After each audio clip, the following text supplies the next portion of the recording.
sur ce texte traduit pour la première fois en français. Je crois que chez vous, en Géorgie, il s'est vendu à 45 000 exemplaires. Donc ça a été un très grand succès en Géorgie. Et c'est la première fois que vous écrivez un livre en France. On vous connaît comme réalisateur, Le Soleil des Insomniaques, Héritage. Mais c'est la première fois que vous écrivez un livre en français. Enfin, pour le public français.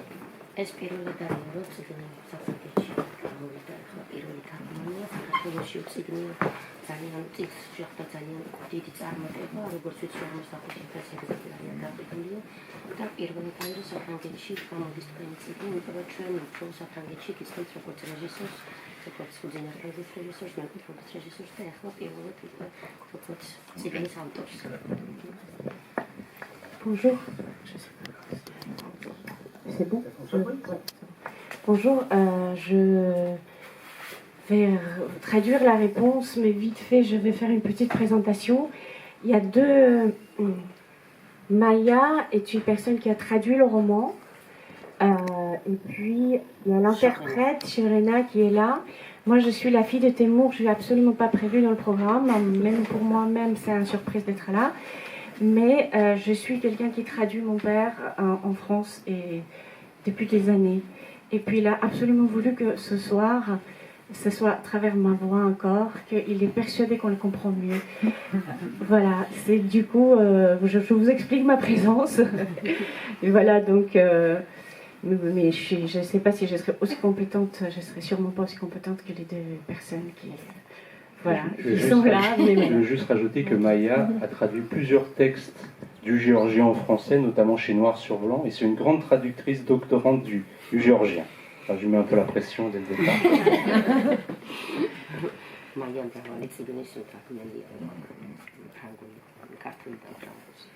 Et donc maintenant pour reprendre la...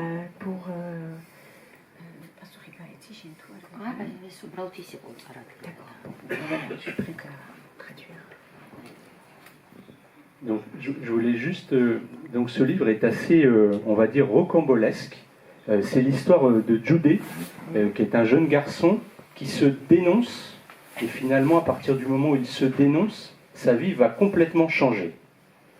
Et ma première question que je voudrais poser à Temur Bebluani, est-ce que ce jeune homme, parce qu'il a un diplôme, il a une vie tout à fait normale à Tbilissi, est-ce que c'était intéressant pour lui de le plonger dans une histoire rocambolesque où il aurait pu très bien vivre sa vie très simplement à Tbilissi et lui arriver des aventures?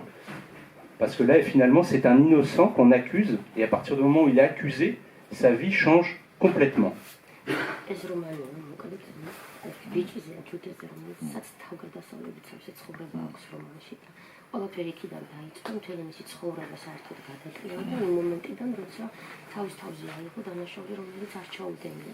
ჩვენ როგორც ვიცით, პერსონაჟს დიპლომიც აქვს და ნორმალური ცხოვრება ჰქონდა. ნუ თუ არ შეეძლო, რომ ჩვეულებრივ ცხოვრება გააგრძელებინა და ამ თავგადასავლებში არ გადაშობულიყო.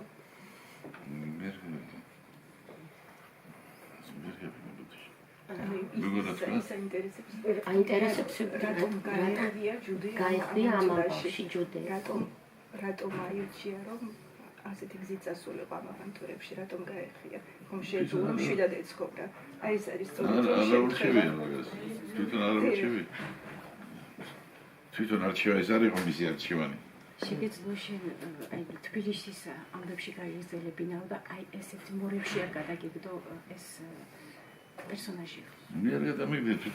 Temur, il dit il aurait peut-être fait un autre choix, mais c'est pas lui qui a décidé, c'est le personnage qui est parti dans cette histoire rocambolesque tout seul. Parce qu'il y a une histoire de diplôme, à un moment il a un diplôme qui est conservé, et finalement on sent que c'est un jeune homme installé qui aurait pu avoir une autre vie. Et là sa vie change complètement.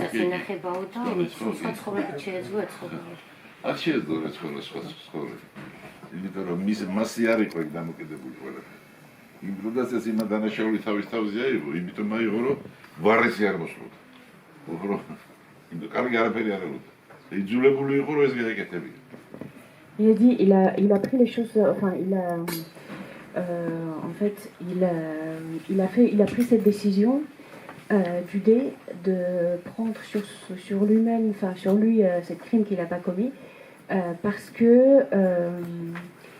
parce que en fait, il n'avait pas d'autre choix. Les circonstances ont fait que, et que de toute façon, avec ce diplôme, il ne s'attendait pas à quelque chose de forcément meilleur dans son avenir, en fait, et par rapport à ce qu'il attendait dans ce pays. Je voulais poser aussi une question qui est en rapport avec le cinéma. Je pense que Temur Babiani admire Hitchcock.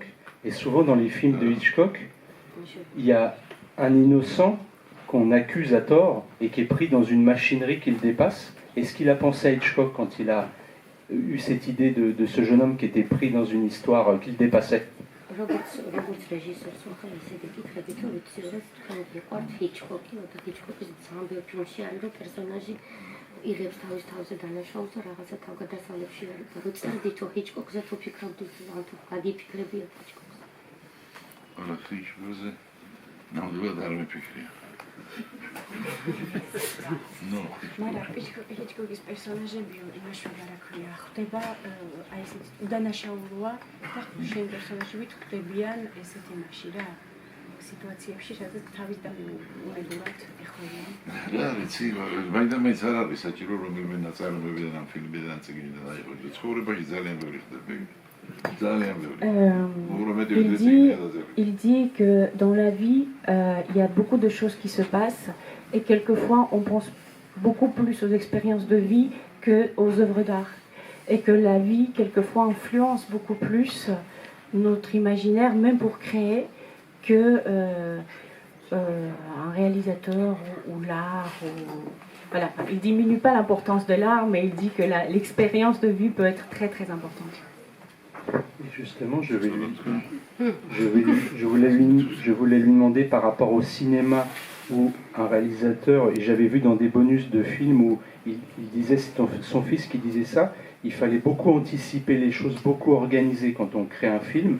Est-ce que quand il a écrit, ça a été pour lui un espace de liberté et finalement il était un peu sans contrainte et il racontait ce qu'il avait envie de raconter par rapport à l'exercice du cinéma? Est-ce que pour lui ça a été autre chose et où il a pris du plaisir à avoir cette liberté d'écrire?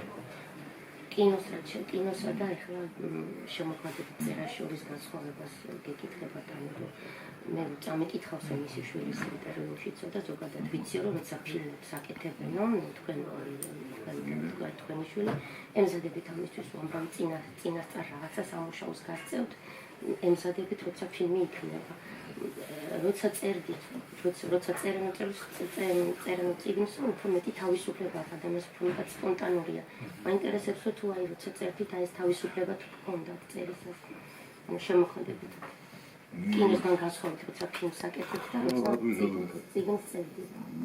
როდესაც ფილმს იღებთ, ის თავის პროცესებს ითხოვს თავისთავად, რომ იყოს მზად ამისთვის. მზად რო იყო ამისთვის, რომ აი ასაწყობი 1000 რამე გასაკეთებია. და განსაზღვროს და მომზად. ეხლა მე პირადად როცა წინს წერდი, საერთოდ რაღაცას ჩავთვლი როგორ მომზადებულია ცხოვრებისგან. ამ მომენტისათვის. ხო. რა ცხოვრებაში გინახია განგიცდია, გითხარ თუ რაც ყოფილა, იმის შედეგია ის რაც აკეთებ. ჩემ შემთხვევაში ხო? Il dit bien sûr, le cinéma implique des étapes et une sorte de préparation et que l'écriture ça peut être un espace de liberté, mais il dit quand il s'assoit, la vie, quand il est devant la page blanche, il sait que la vie l'a déjà bien préparé pour écrire, donc il est prêt à le faire. Et effectivement c'est un espace de liberté. Moi ce que j'ai noté aussi c'est que ce livre c'était comme une odyssée et ce personnage en fait il y a toute une partie au début du roman qui se passe à Tbilissi, avec le train de marchandises, avec cette bande d'enfants qui sont à Tbilissi, cette amitié avec son ami qui va le trahir. Mais surtout, le roman démarre quand il est obligé de quitter son pays. Il est obligé de quitter la Géorgie, Tbilissi, et à partir de là, c'est une véritable odyssée. Et je voulais savoir, c'était important pour lui justement que ce soit fait comme une odyssée, qui voit... Ce personnage voit d'autres choses que son pays. Est-ce que c'était important pour lui de faire ça? ესეთი განცდა გამიჩნდა უცესო კითხულთან განცდა გვიჩნდება რომ ოდისეა ეს წიგნი ანუ თავიდან იწყება თბილისში ხდება ყველაფერი იქ საკითხი მატარებებიდან დაწყებული ბავშვების თამაშებით მისი მეგობარი რომელიც მე უღალატებს და ასე შემდეგ მთლიანად ანუ რომანი აბსოლუტურად იწყება იმ მომენტიდან როცა ქვეყანა სტოვებს და სხვაგან მიდის ანუ საქართველოდან სხვაგან თქვენც ასე გინდოდათ ანუ ასე ხედავდით რომ თქვენ პერსონაჟს გაევლო მთელი ეს გზა ემოგზაურა და საქართველოს გარდა სხვაგან მოხვედრილიყო და სხვაგან წასულიყო. ასე დაინახეთო თქვენი პერსონაჟი როგორც ოდისეას რაღაცნაირად გმირი, რომელიც მოგზაურობს. მსგავსი ისტორიები, ხო? მსგავსი ისტორიები ცხოვრება ხდებოდა ეს საქართველოს წესი იყო, რომ ბევრი იყო. მაგალითად არ არსებობდა ოჯახი, რომ ორი ოჯახიდან რომ იმას პატიმარი არ ყოლებოდა.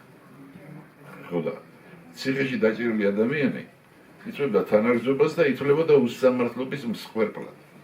ხალხის საზოგადოებაში. ისეთი ფენომენი ჩამოყალიბდა ისეთი ურთიერთობა. და ეხლა იქ თუ რაღაცა ხდებოდა, ძირითადად წესი იყო ისეთი მაშინ, რომ თუ რაღაცა დიდი პრობლემა იყო, თუ ციხე იყო, მიდიოდა მიყავდათ შორს. რუსეთში ციმბირში. ეგეთი დრო იყო და თავისთავად ისტორია ითხოვდა ამას და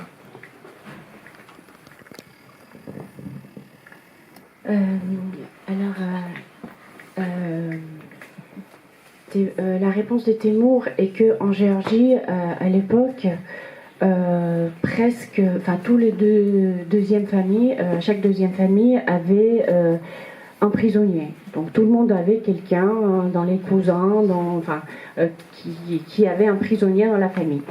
Et quand les choses étaient un peu plus graves ou ça dépendait des crimes, souvent les gens étaient envoyés plus loin de la Géorgie, donc ça pouvait être en Sibérie, ça pouvait être donc la situation même du personnage implique qu'il est renvoyé dans ce territoire de ex-URSS dans lequel on vivait à l'époque.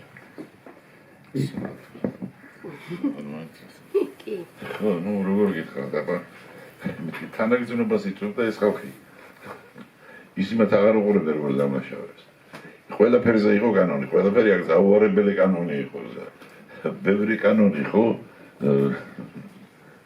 ხუპავს თანჯვაზე წოს ხოლმე საზოგადოება და ყველაფერზე კანონი ყველაფერზე და ქართული ფსიქოლოგიისთვის ჩვენი ფსიქოლოგიისთვის ეს უზადნელი იყო ხო და თავისთავად როგორ გითხრათ აბა ერთი უბრალო ბიჭის ისტორია იყო ასეთ ბიჭებს და ასეთ ადამიანებს ვიყმისნობდი ძალიან ბევრს აქ არიან აი ქართველები თბილისიდან ახსო და ფიზიკური ცხოვრება ქონდა გააჩნია რა კი რაღაც განსაკუთრებულს მე მაგის ამბავში ვერ ხედავ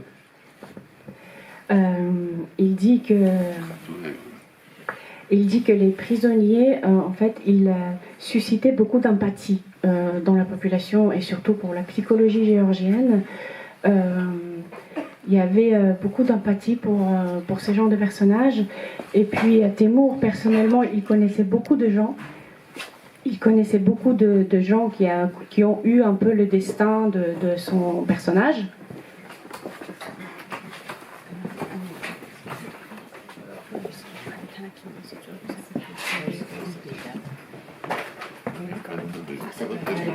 Donc il y avait beaucoup de lois. Il y avait beaucoup trop de règles et des lois très strictes à l'époque. Et trop de lois, ça étouffe les gens. Et voilà ce qu'il disait Temur, que pour la psychologie géorgienne, c'était très oppressante aussi. Et du coup, un contrepoids comme ça de trop de règles et trop de rigidité. Et il y avait beaucoup d'empathie, ça pouvait, pour les prisonniers en général.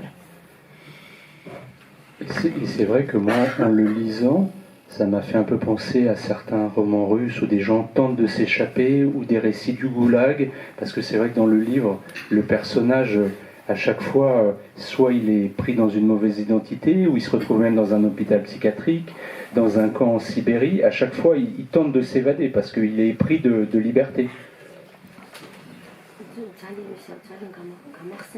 ვთქვათ, ბევრი რუსული რომანი, სადაც გულაგის ისტორიებიც არის და ესეთი მსგავსი ისტორიები, სადაც ხალხი გამუდმებით განუწყვეტლივ ცდილობს, რომ საიდანღაც გაიქცეს. ასეთი სიტუაციები, ნამდვილ პერსონაჟი ხან ციხეშია, ბანაკშია, ხან ფსიქიატრიულშია, ხან ყალბი პირადობის და იდენტობის გამო ხდება თავგადასავლებში და გამუდმებით ცდილობს თქვენი რომანის პერსონაჟი გაქცევას, იმიტომ რომ თავისუფლების მოყვარულია. თავისუფლება ისეთი განცდა, რომ თანაც უსამართლობის მსხვერპლი რო ადამიანი თვლის, რომ ის არის უსამართლობის მსხვერპლი და მისი ბრძოლის ერთადერთი საშუალება არის გაქცევა. რომ კიდევ უფრო ძლიერი მდგომარეობაში არ ამოდის. Il dit la fuite, c'est quelque chose de assez naturel pour la psychologie de quelqu'un qui est victime d'injustice. Et son personnage, effectivement, il fait partie de ces personnages qui ont essayé de trouver leur liberté ou réagir à l'injustice qu'ils subissaient. Il y a une chose que j'ai notée en lisant le livre, alors je ne sais pas si c'était volontaire, mais à plusieurs endroits, et très souvent, il parle de des trains. Donc c'est soit le train de marchandises à Tbilissi, qui rythme un peu la ville, ou beaucoup de trains pour un peu partir ou changer de lieu. C'est assez présent dans le livre, enfin du moins dans la traduction française. ძალიან ბევრჯერ ახსენებთ მატარებლებს, სხვადასხვა ტიპის მატარებლები, ხან სათვირთოა, ხან სამსახურა და განუწყვეტლივ ხდება, ყოველ შემთხვევაში ფრანგულ თარგმანში, რომ განუწყვეტლივ რომანის გამოცდილებისას ვაწყდებით მატარებელს. ბევრჯერ ახსენებთ მატარებლებს. აერზენას არა აქვს. ნუ გადაადგილების საშუალება ეს იყო მატარებელი იყო მაშინ, ხო? ის თავარი გადაადგილების ისე ტრანსპორტი იყო რა.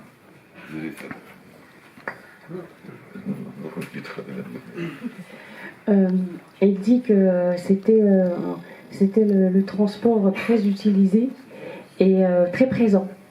Donc pour faire des distances, pour lier des pays aussi à l'échelle de l'URSS. Donc il y avait beaucoup de...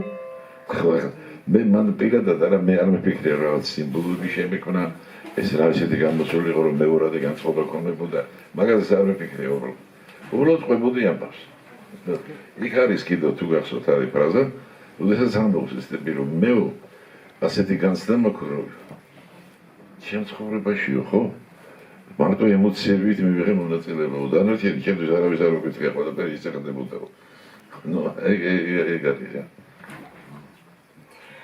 Temur dit qu'il n'a pas essayé de créer de symboles ou travailler sur un sous-texte qui serait présent dans le roman.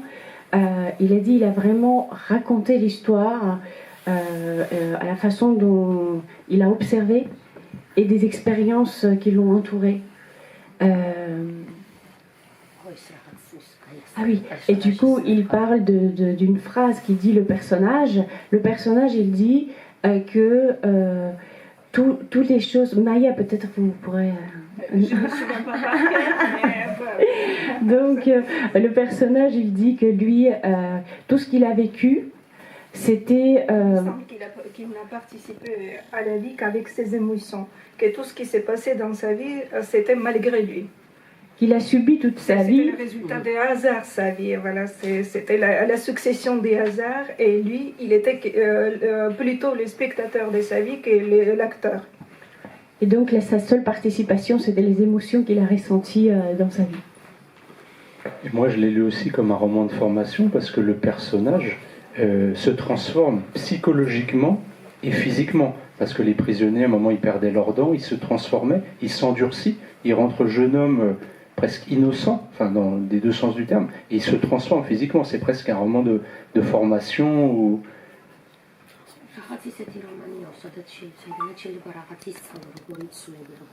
ხალიფდები როგორც ადამიანი, იმიტომ რომ ყველა იცვლება, ყველა პერსონაჟი ციხეში ყოფის ზოგმოკლდილები და ზოგი ჯანმრთელობაში არ ყავთ, ხო აბსოლუტურად სხვანაირი, უფრო ხისტები, უფრო კაცრები, უფრო სხვანაირები გამოდიან იქიდან, იმ ციხეებიდან და იმ ბანაკებიდან, სადაც უწევდათ ცხოვრება.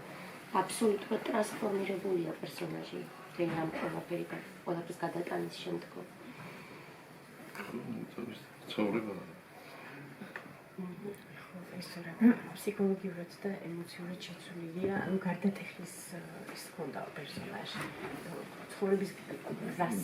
ხო, ხო, თუ ეს- შვილი გამოდის. ხო, რა თქმა უნდა, თუ ეს იგრძნობა, თუ ეს ესია, მე ვთვლი, რომ მაშინ რაღაცა გამომივიდა რა. Il dit si vous avez ressenti ça, il trouve qu'il a réussi quelque chose dans ce roman. Très bien. Il y a deux autres choses que j'ai remarquées et qui m'ont plu dans ce livre, c'est qu'il y a une part très importante du rêve. Le personnage, quand il est emprisonné ou quand il est détenu, il rêve beaucoup à des choses, il imagine des choses. Est-ce que c'était important pour lui que ce personnage continue à rêver, à imaginer des choses ou à se représenter des choses?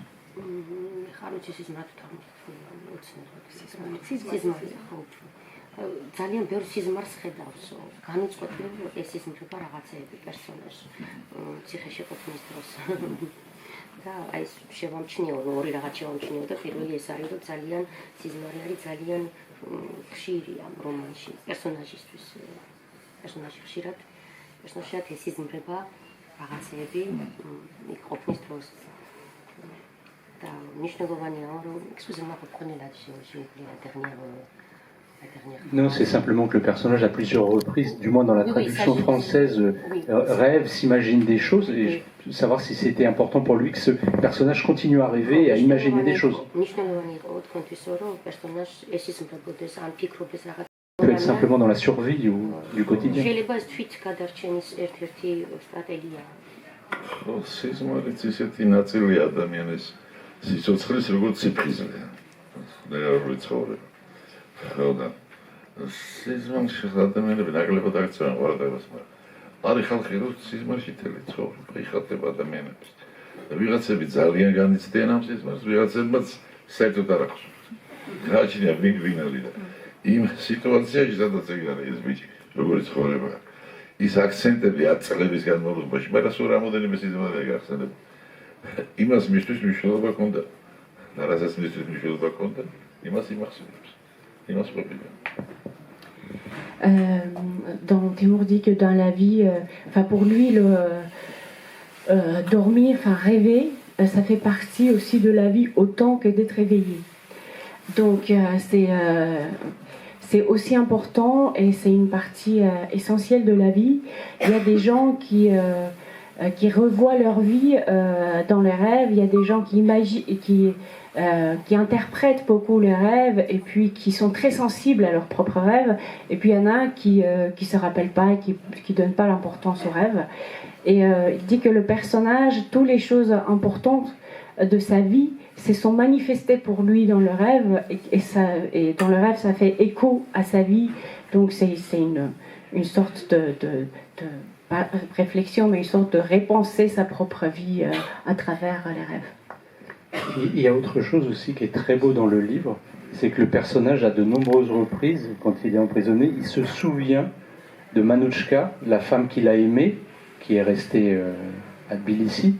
Et moi, je l'ai lu aussi quelque part comme un roman d'amour, parce que au fil de ses aventures, à chaque fois, il repense à cette femme en permanence, il sait qu'il va la retrouver, et c'est un peu le fil conducteur du livre, je trouve.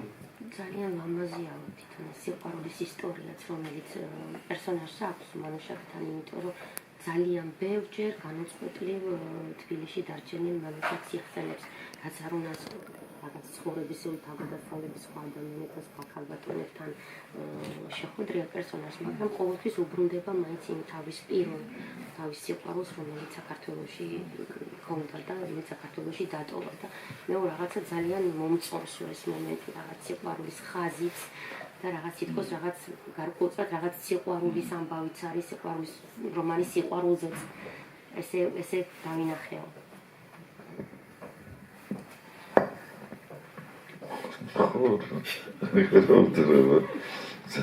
ის რასაც ის ამბობს სიყვარულზე, რომ მეგარი გააჩნია ერთი ჩემი მეგობარი იყო და ამბობდა სიყვარული იმას გავს რა ლიფტში რო გაიჭედებია რა. მაგრამ გააჩნია რომელი შენობაში გაიჭედებია და რომელი საფრთხეზე რა.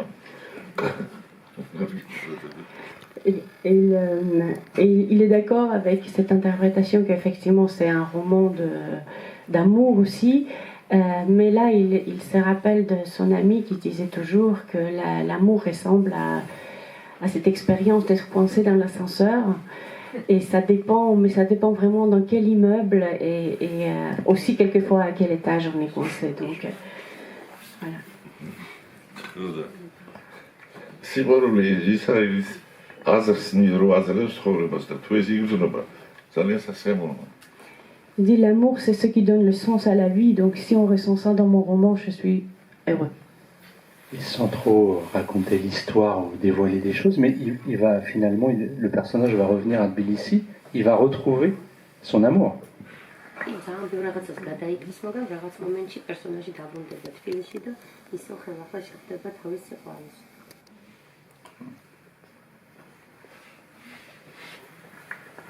არის როგორ იყო?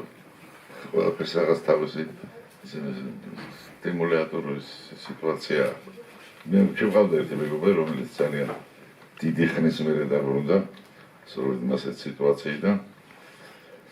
დღეს ვიცანით რომ მოვიდა, ძალიან ახლო მეგობარი იყო ბავშვობის და ეს სანამოს გითხრა რა. მე მთხოვა რომ წამომღევიო სოლაში, ხავი. ის გოგო გახსოვს რომ ეს რა მოსწოს, მე გავიხსნა. გავედით და იდგა იმ სახლს და 20 წელს მე ის გოგო ცოცხალი აღარ იყო იდგა და დიდხანს იდგა იმ სახლთან. შემში თანაგზობა გამოიწვია რაღაც ისეთი რა ადამიანი. ეგეთი ხდება რომ Il dit qu'il avait un ami qui était revenu après 20 ans d'emprisonnement. Au début, ils n'ont pas reconnu les amis, mais bon, après, Temur ne l'a pas reconnu tout de suite. Donc il est retourné à Tbilissi voir ses amis. Et donc tout le monde était très content de le voir. Et puis il a demandé à Temur un soir de l'accompagner en bas de l'immeuble de la fille dont il a été amoureux il y a 20 ans. Et puis ils sont allés tous les deux le soir, et puis Temur dit qu'ils sont restés sous le balcon de la fille, mais enfin cette femme a déjà été décédée 20 ans après à son retour. Donc il a dit que ça a créé beaucoup d'empathie chez Temur, et puis ça l'avait marqué aussi cette histoire. Et dans le livre c'est un petit peu ça aussi, puisque, bon, on va pas tout raconter, mais en tout cas le personnage revient, il est changé lui forcément, mais il découvre aussi une ville qui a changé, Tbilissi qui a changé entre le moment où il est parti, un pays qui a changé, et c'est vrai qu'on note cette évolution, le personnage voit cette évolution à partir de son départ, les choses ont évolué. მართალია, ვისიც ძალიან შეცვლილი ჩამოდის თქვენი პერსონაჟი, ყველანაირად შეცვლილი ჩამოდის, მაგრამ სიტუაცია შეცვლილი ხდება, ქალაქი შეცვლილია, ქალაქი ისეთი აღარ არის, ქვეყანა შეცვლილია და ეს მთელი ეს ცვლილებები დახვდება, აბსოლუტურად თვითონაც შეცვლილ ადამიანს დახვდება აბსოლუტურად შეცვლილი რეალობა ქვეყანაში, ქალაქში.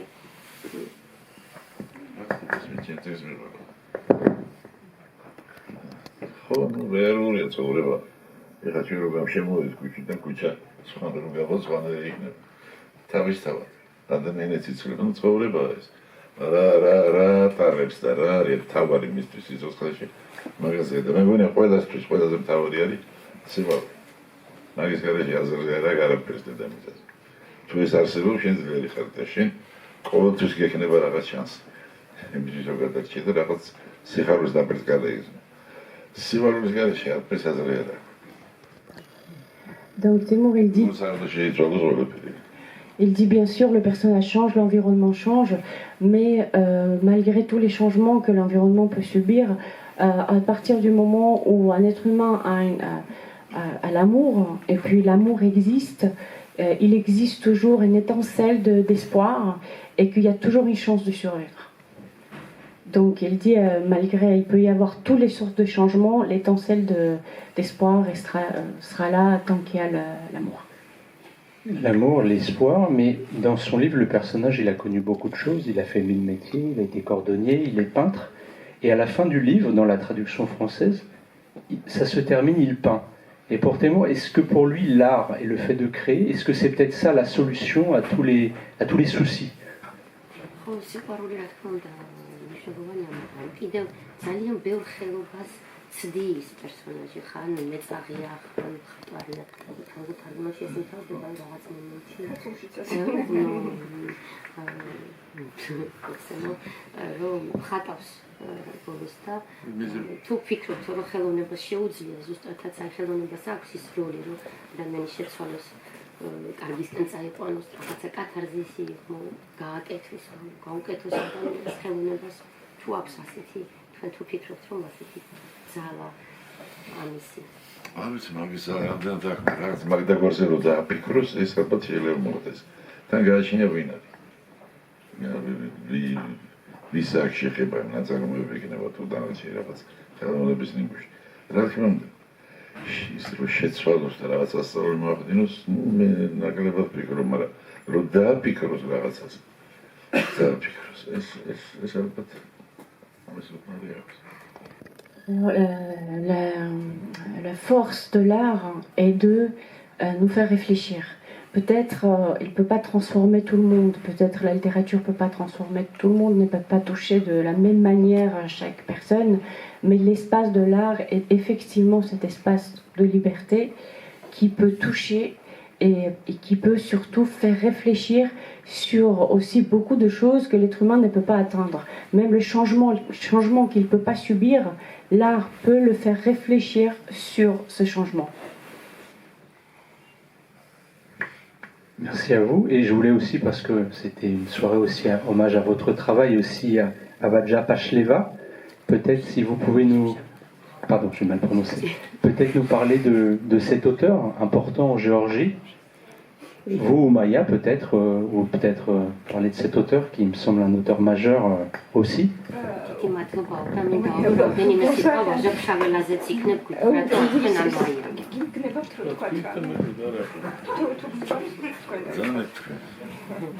Oui, mais avant de parler de Vajeb Shavela, je voudrais dire 2 mots sur les livres de Temur Babouani, parce que je vois c'est une personne très modeste, je l'écoute et il a juste raconté ce qu'il a vu dans la vie, ce qu'il a entendu. Mais c'est pas tout à fait ça, parce que c'est un homme qui écrit très bien, qui maîtrise très bien sa plume, et il a une grande connaissance littéraire. Il a une parfaite connaissance du genre littéraire, parce que son roman, c'est vraiment, ça suit très bien les règles de genre. C'est un roman d'aventure avec cet exotisme qui nous dépayse absolument. C'est un roman, on voit même des éléments du roman picaresque parce que le personnage, bien qu'il soit de haute extraction, bien qu'il soit fort, généreux, noble, il n'a rien de héros. Il a essayé 1000 métiers, comme Guillaume a remarqué, il s'est fait cordonnier, mendiant, peintre, et finalement, il refuse même pas l'argent qu'il n'a pas gagné à la sueur de son front. Comme ça, il a des éléments picaresques. Et aussi, ce qui est très intéressant, ce qui est aussi caractéristique du roman picaresque, c'est une confession autobiographique. C'est-à-dire, le personnage, il raconte lui-même sa vie et il a 2 voix qui s'écrivent. Une qui raconte avec le recul temporel et l'autre qui agit quand il a des épisodes qui s'enchaînent. Il est plus dynamique, il est plus jeune, et l'autre, c'est déjà âgé. Un homme qui a dépassé 60 ans, oui, je pense qu'il a plus de 60 ans à la fin du roman, et qui est plus sage, plus posé, qui voit autrement des choses.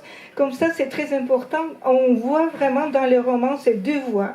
Il a 2 styles. Un style plus lyrique, plus poétique, qu'on a essayé de conserver. L'autre plus simple, parce que Judy Andronikashvili, c'est un personnage un peu naïf, peut-être un peu idiot, dostoïevskien, mais pas tout à fait. Il a quelque chose d'Ulysse, comme Guillaume a remarqué. Il a quelque chose de Monte Cristo, grand voyageur, un personnage vengeancier. C'est-à-dire, c'est un type universel. Mais quand même, ce type, c'est un produit de son milieu, de sa ville, de cette Union soviétique et on voit les bas-fonds de ces 2 pays soviétiques.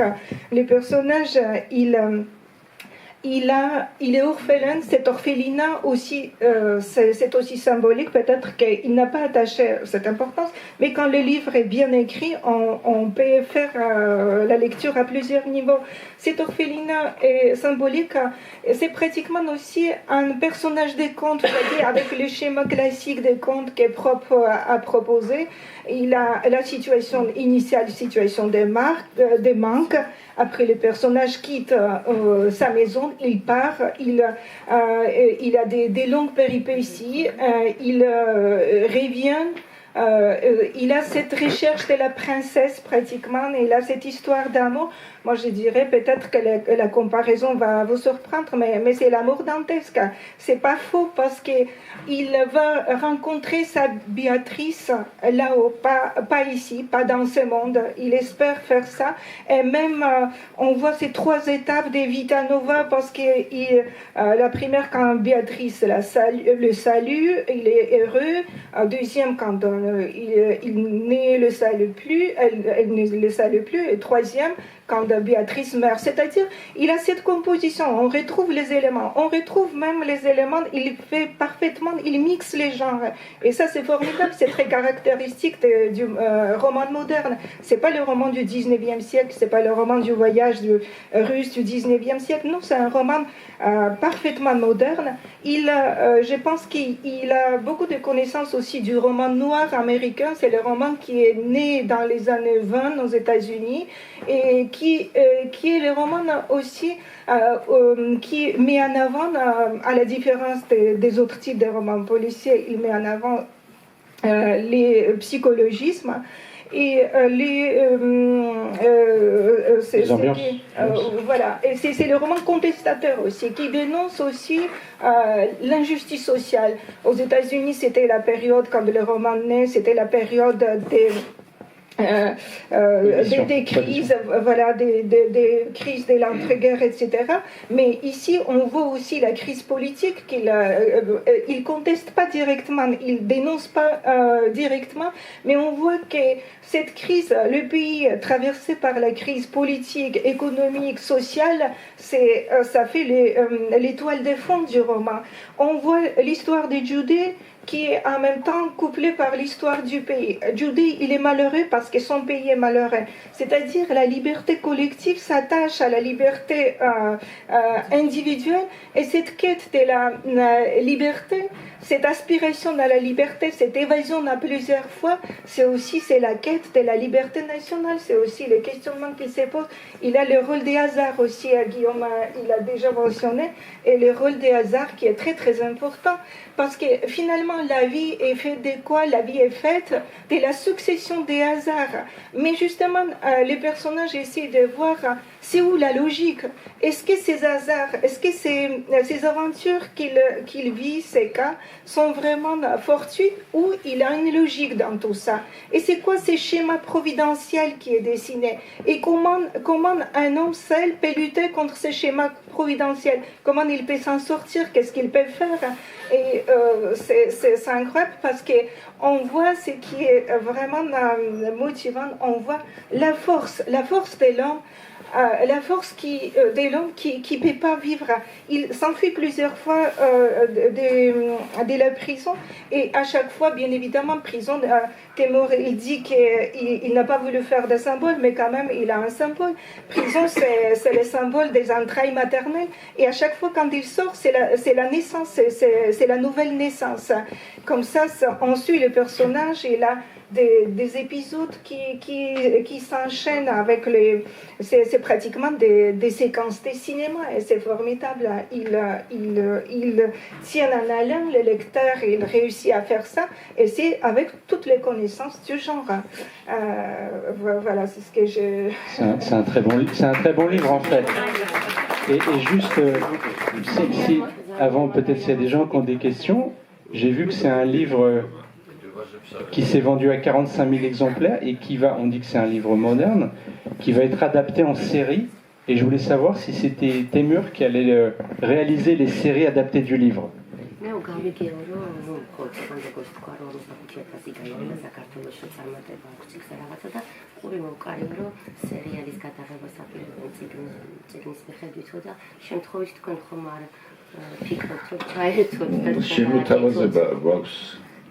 შემოთავაზება გვაქვს პროექტზე, მაგრამ მე არ ვაპირებ თვითონ გადაღებას მაგაზე.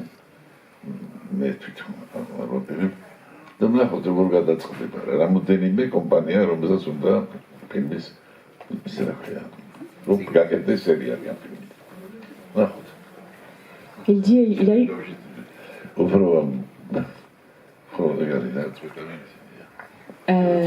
Il dit que il y a beaucoup de propositions de différentes boîtes de production, même de différents pays. Pour l'instant, il a toujours refusé. Lui-même, il ne va pas le faire. Je sais qu'il y a une information qui figure comme quoi ça sera adapté en Russie, et c'est pas vrai. C'est une petite erreur, je pense. Parce que Temur, il a refusé les droits de droit en fait aux boîtes russes. Donc voilà. Et il dit que peut-être un jour quelqu'un l'adaptera, mais c'est pas lui. Il a fini avec Judé. Bon, en tout cas, je voulais... Ah bah, ah voilà. Ah oui. Non, mais vous pouvez tout à fait en parler de Vajra Pachlev.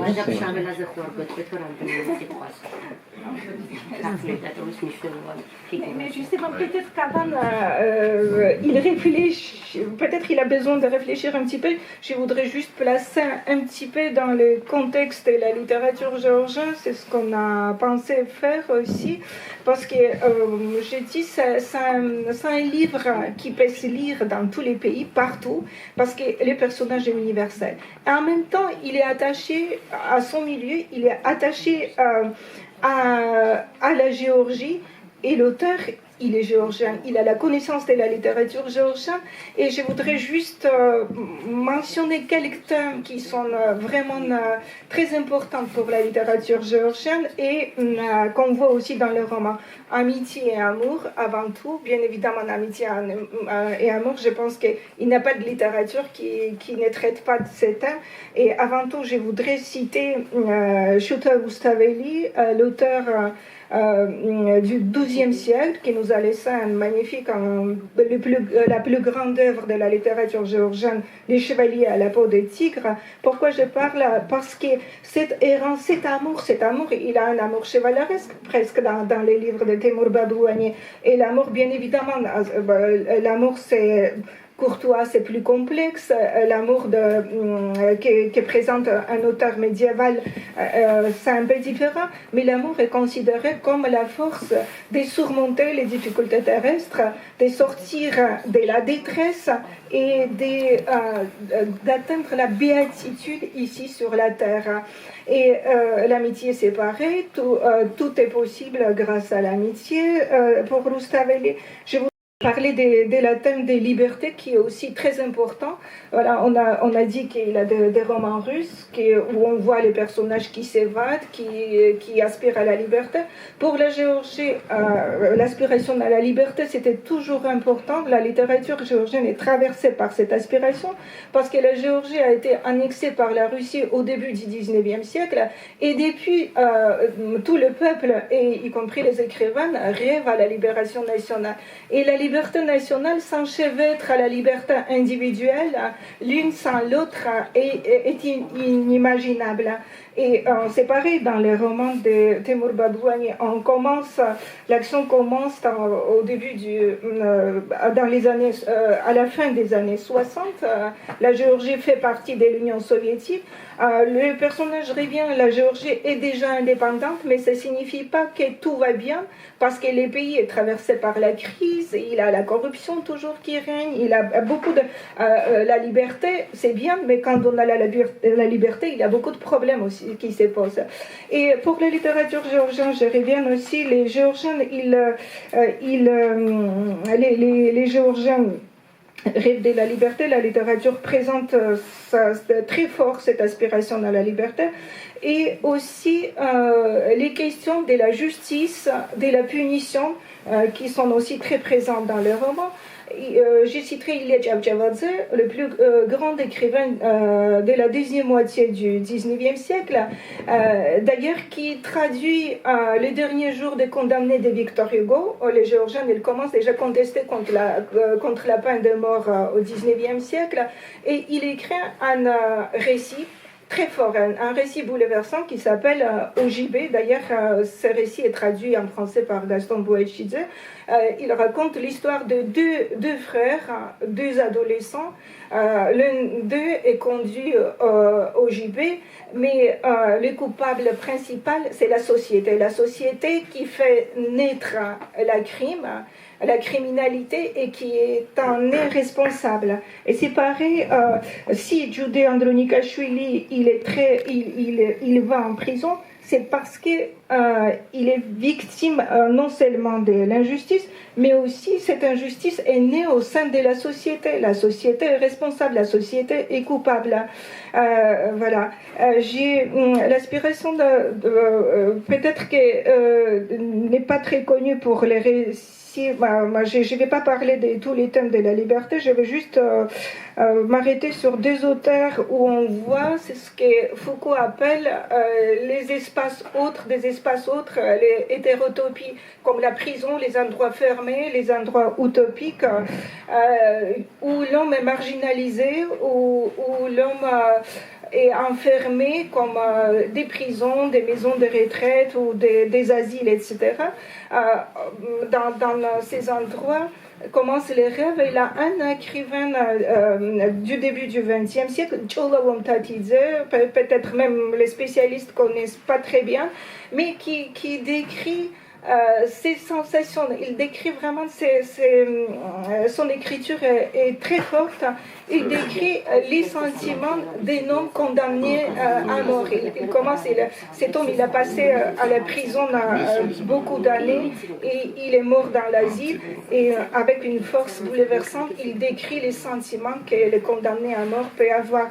Et aussi la Chabua Mirejibi qui a écrit Goran Burgali, un personnage aussi descendant des aristocrates qui s'enfuit des prisons 6 fois et finalement il se pose la question à la fin, après 6e évasion, il traverse la taïga, la toundra, il doit passer à pied, marcher à pied 2000 km et il se pose la question, mais pourquoi je m'enfuis ?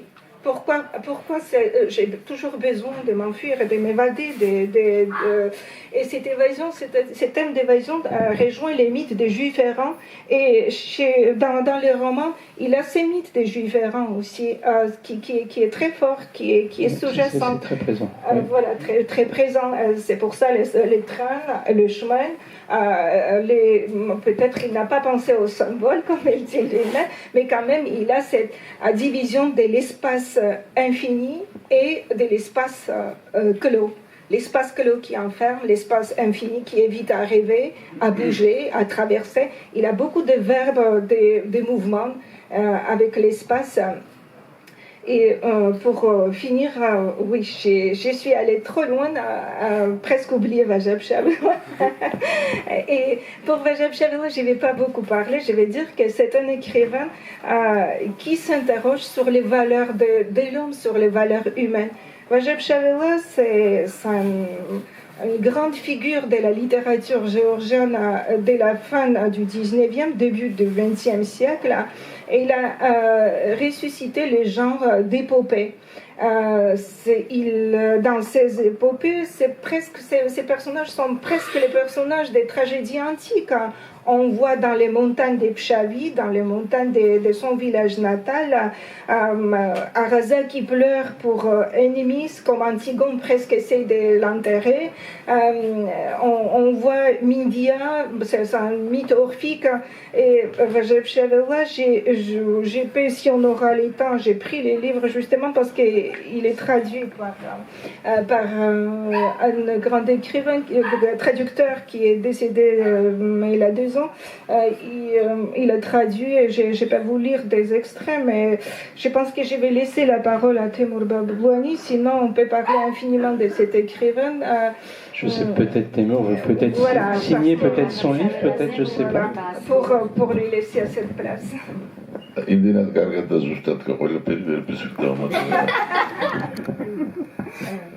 C'était tellement juste et tellement intéressant qu'il ne sait pas quoi rajouter.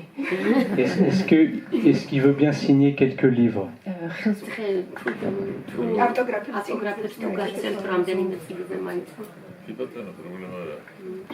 Je voulais quand même préciser que grâce au festival Week-end à l'Est, on découvre des pays et des auteurs vraiment très intéressants. Votre livre est avancé. Normalement, il sortait en France en janvier, mais nous, on a réussi à l'avoir à l'avance. Donc, on était très contents de vous recevoir et de vous avoir en invité. C'était vraiment un honneur. Donc, je pense qu'on peut vous applaudir. Et si vous voulez signer quelques livres...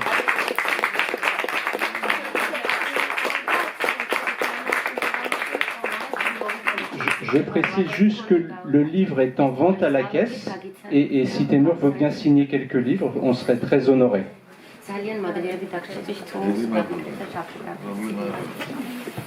Merci beaucoup.